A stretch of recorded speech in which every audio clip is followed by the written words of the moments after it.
Baik, Assalamualaikum warahmatullahi wabarakatuh. Salam sejahtera bagi kita semua. Perkenalkan, Ulun Andri Yunan Pratama akan menyampaikan presentasi kelompok 4 MBH Genap beserta kawan-kawan yang disampaikan dengan judul Manajemen Keuangan dan Manajemen Risiko pada Dinas PUPR. Adapun kelompok-kelompok yang terlibat hari ini adalah yang pertama Pak Yudi Hartana ST dengan NDH 32, kemudian saya sendiri Andri Yunan Pratama ST dengan NDH 34, kemudian Dr. Ahmad Yasir Nur Hafiz SSMPD dengan NDH 36, kemudian ada Gusti Nur Hidayat STMeng dengan NDH 38, dan yang terakhir adalah Agus Haryanto SHMH NDH 40. Penerapan manajemen keuangan dan manajemen risiko di Dinas Pekerjaan Umum dan Penataan Ruang memang memerlukan pendekatan yang terintegrasi untuk memastikan bahwa tidak ada proyek infrastruktur yang dikelola itu tidak dilaksanakan asal-asalan atau dalam bahasa singkatnya efisien. Nah, mungkin resiko-resiko yang mungkin ditimbulkan akan dapat diidentifikasi dan dikendalikan dengan adanya penerapan manajemen-manajemen tersebut. Untuk penjelasan selanjutnya akan dilanjutkan oleh Pak Dayat. Terima kasih. Lanjutkan ke Pak Gustino Hidayat. Monggo, Pak. Oke, terima kasih Mas Andre.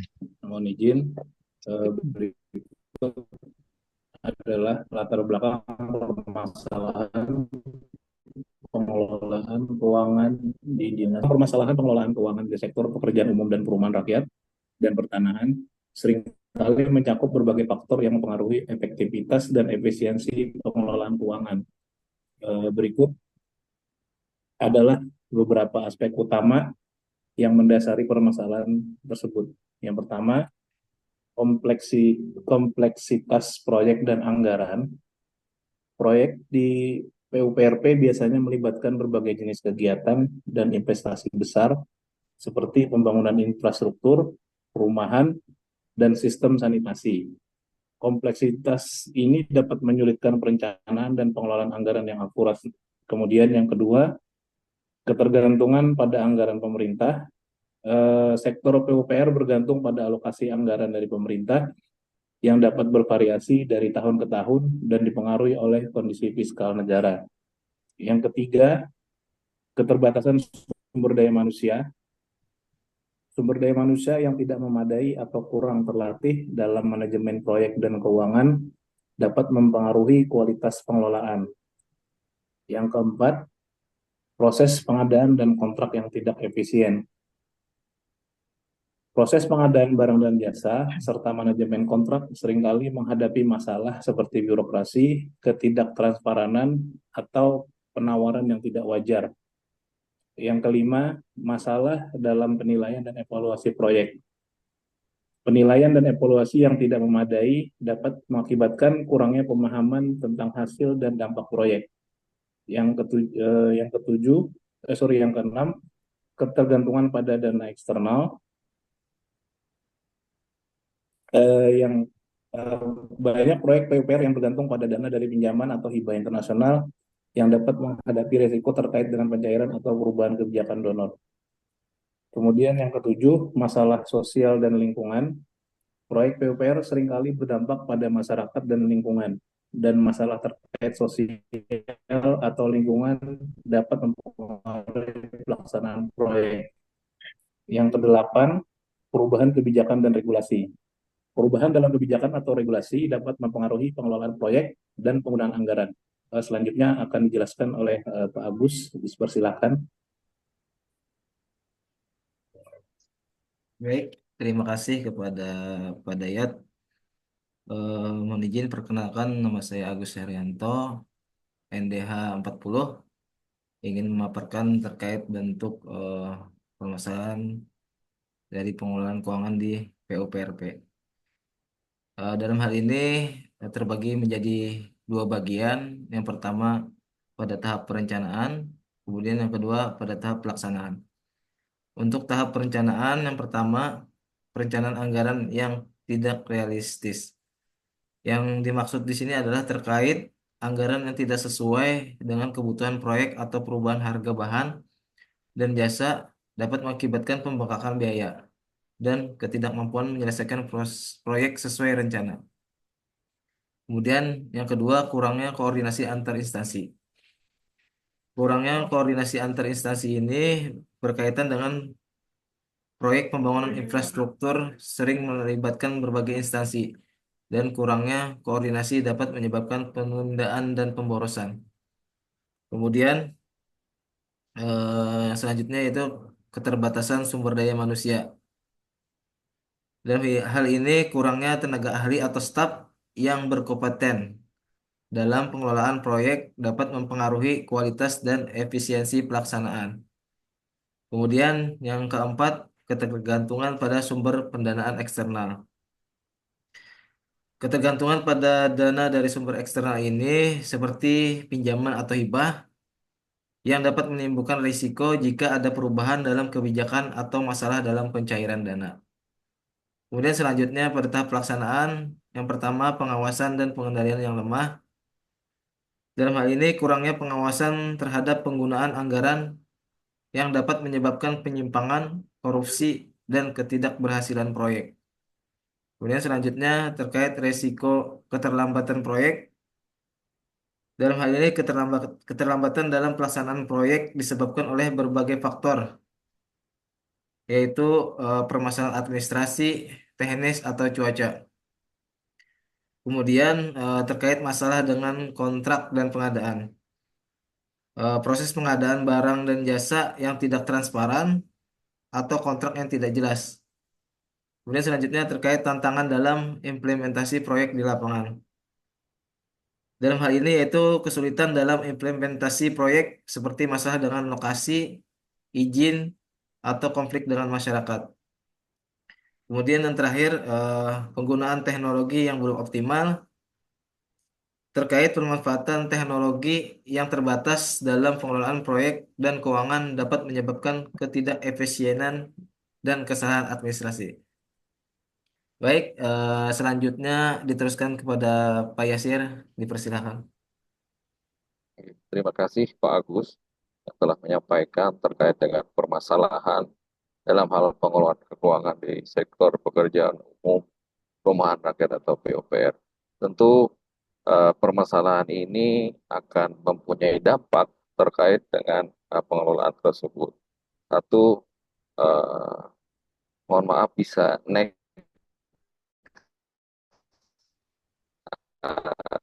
slide-nya.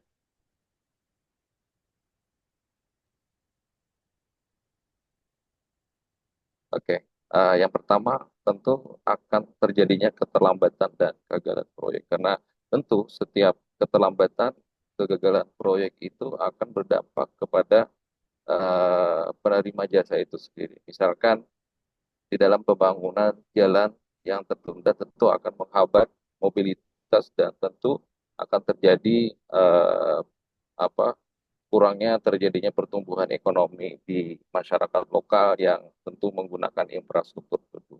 Kemudian keterlambatan ini tentu akan berdampak juga mempunyai korelasi terkait dengan pemborosan anggaran dan penyimpangan anggaran. Nah, kemudian setelah itu maka itu akan terjadi dari penurunan kualitas infrastruktur yang akan dibangun ya. Terkait itu contoh misalkan jembatan yang akan dibangun dengan kualitas rendah dapat mempunyai risiko bagi keselamatan pengguna infrastruktur tersebut. Contoh misalkan jembatan. Yang keempat adalah menurunnya kepercayaan publik.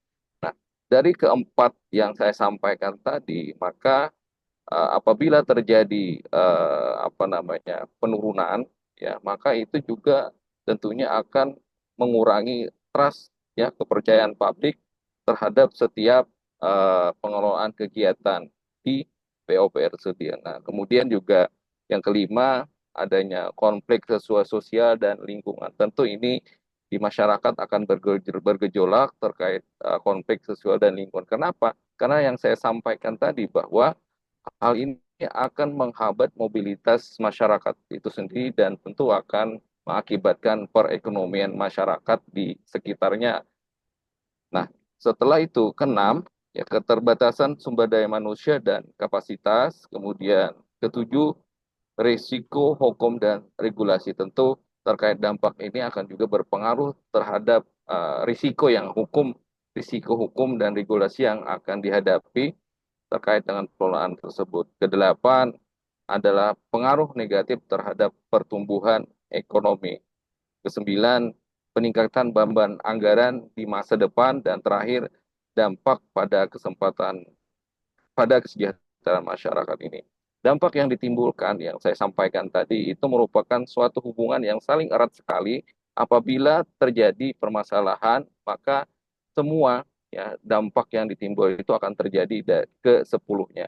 Demikian yang bisa saya paparkan terkait dengan dampak eh, akibat dari permasalahan pengelolaan keuangan tersebut. Demikian. Persilahkan selanjutnya.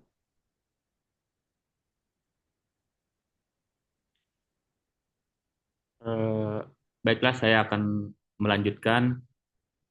Saya Yudi Hartana, NDH 32.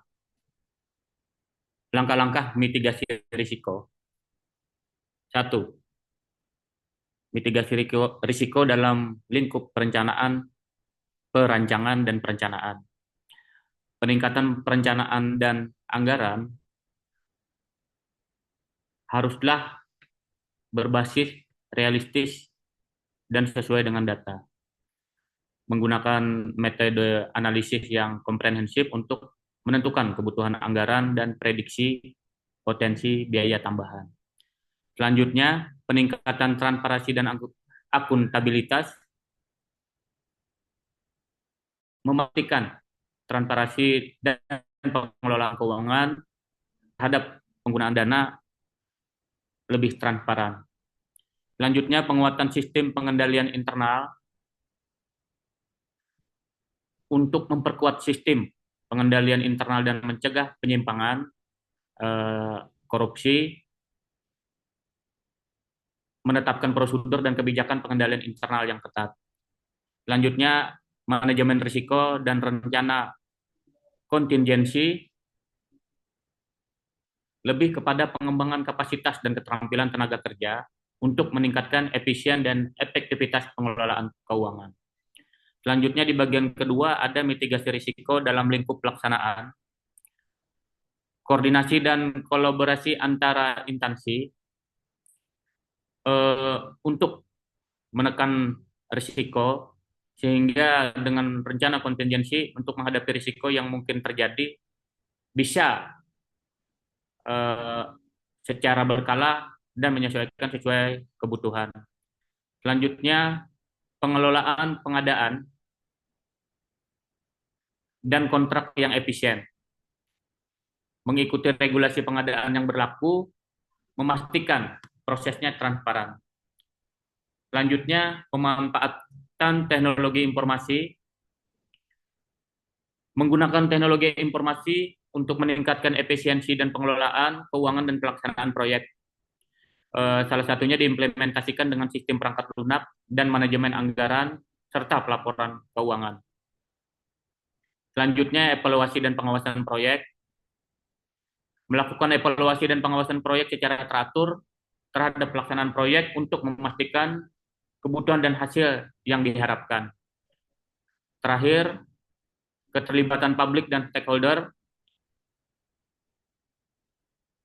dalam proses pengelolaan keuangan dan pelaksanaan proyek, sehingga menerapkan mekanisme pengaduan dan umpan balik untuk meningkatkan akuntabilitas, bertujuan untuk mengurangi risiko, meningkatkan efektivitas, dan memastikan semua pengelolaan keuangan di sektor PUPR dapat mencapai tujuan. Sekian dari Ulun, saya dilanjutkan dengan Pak Andri. Silakan Pak Andri. Oke, terima kasih teman-teman sekalian atas penyampaian slide per slide. Di tengah kesibukan sehari-hari, giliran saya kemudian ada menyampaikan kesimpulan sebagaimana tertulis dan bisa kami simpulkan penanganan permasalahan ini memang memerlukan pendekatan sistematis dan kolaboratif, yang artinya adalah melibatkan berbagai pemangku kepentingan untuk meningkatkan efektivitas dan efisiensi pengelolaan keuangan. Upaya perbaikan juga perlu dilakukan dalam hal perencanaan, pengawasan, dan pengendalian keuangan, serta peningkatan transparansi dan akuntabilitas dalam pelaksanaan proyek. Langkah ini dilakukan untuk mengurangi risiko, meningkatkan efektivitas, dan memastikan bahwa pengelolaan keuangan di sektor PUPR serta mitigasinya dapat mencapai tujuan yang diinginkan dengan meminimalisir potensi masalah yang kemungkinan muncul di kemudian hari. Demikian presentasi kami dari kelompok 4 NDH Genap. Semoga berkenan dengan penyampaian kami. Kami mengharapkan saran dan masukan yang membangun dari teman-teman sekalian, dan semoga penyampaian kami ini membawa manfaat bagi kita semua. Demikian penyampaian kami dari kelompok 4 NDH Genap. Akhir kata ulun dan teman-teman sekalian mengundurkan diri. Assalamualaikum warahmatullahi wabarakatuh. Waalaikumsalam.